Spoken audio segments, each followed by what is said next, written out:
all think the same thing when we see a police car. When that iconic black and white paint job pulls up behind us, we all think we're in trouble, even if we didn't do anything wrong. These cars are ingrained into our collective consciousnesses through pop culture and the news, but there's so much about their history that we don't know. This topic really interested me, so I dove deep to uncover the history of police cars, their beginning, their evolution, and their presence today. The first police car was in Akron, Ohio. It was a battery-powered cart, and Miss Solania, who was a manager and editor at Neatorama.com,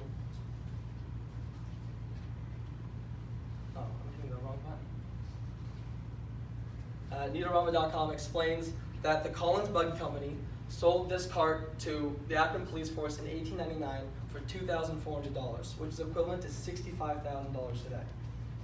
Now, it might not look very impressive, but the stats are, it got up to 16 miles per hour and had a range of 30 miles. Now, that might not seem very impressive, and it's not, but compared to horse-drawn carriages and walking at the time, it increased police mobility overnight.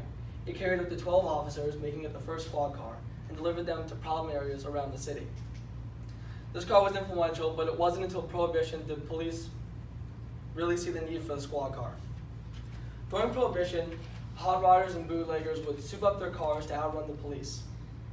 And old-fashioned cars like the Akron squad car and other similar cars of the day couldn't keep up. Unfortunately for the police, the Depression wiped out most of their budgets, and they were losing the race for car security to organized crime. Their solution was the Ford Model 18. The history of police cars on Spillman.com, which is a police technology supplier, explains the importance of Ford's flathead V8. This was the same engine used as the hot rodders car, and now the police had it. Finally, they were equal and the police could keep up. This made the race a little more even. Soon, Prohibition ended, and the criminals would take their cars from the streets to the racetracks, which was actually the early beginning of NASCAR. But that's our presentation for another time. After World War II, police became a little more recognizable. They started experimenting with paint schemes. Most cars came off the factory line in either black or white, so it was easy to add the opposite color on top. This gave us the iconic black and white paint job we see today. Now, moving into the 1960s, there was one car company running the police market, and it was Chrysler. They did this by pitting their smaller brands, like Dodge and Plymouth, which they owned, against each other. This meant that the cars would compete. If they made a big sale to a well-known agency like the NYPD or LAPD, it wouldn't pay much in sales, but the marketing would be incredible. If a police car was good enough for the police, it was obviously good for the people. Jim Benjaminson, an author and contributor for allbar.com, explains the most popular cars of the time. These were the Dodge Polara Pursuit and the 1970 Dodge Cornet. They were both equipped with 375 horsepower, 7.2 liter, 440 Magnum engine. If you don't know what that means, it's okay, I didn't either. It just meant that the Polaris Pursuit could get up to 147 miles per hour. That's impressive for a four-door sedan today, let alone one in the 60s. Having this thing chase you down wouldn't be fun. Now, police cars usually have a civilian counterpart, but there's a lot of requirements that the police cars have to make.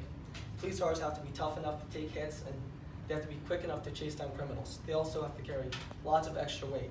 Police cars are on average about 1,000 pounds heavier than normal cars. They also have to sit for long periods of time and take off at a moment's notice. No car meets these requirements quite like the Ford Crown Victoria.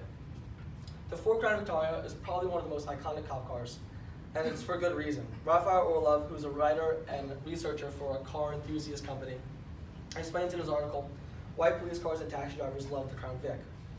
The Crown Vic had a body-on-frame design. This meant that any damage done to the body of the car would not affect the frame. This meant that repairs were extremely cheap and that the car could last for a long time. So long, in fact, that these cars are still used today, but they're being phased out in favor of the police cars of today. Police cars of today are beginning to change from the classic four-door sedan design. More SUVs and trucks are being used in police forces. Ford's F-150 police responder and Ram's 1500 are just two examples of trucks being used in police forces. Four-door sedans aren't gone completely. The Dodge Charger Pursuit is another four-door sedan with a 370 horsepower engine and a top speed of 140 miles per hour, which is really impressive until you realize that the Polara Pursuit from almost 50 years ago was going faster than that. All these cars are new improvements, but nothing compares to the Ford Explorer. You probably see these all over the place, and it's easy to see why these cars are catching up. they're extremely well equipped, they're fast, and they're spacious. They may not be the muscle cars of the 60s, but they'll have no trouble keeping up with you. So next time you get pulled over, think, wow, these cars have such a long, rich history, and maybe next time I won't drive so fast. Thank you.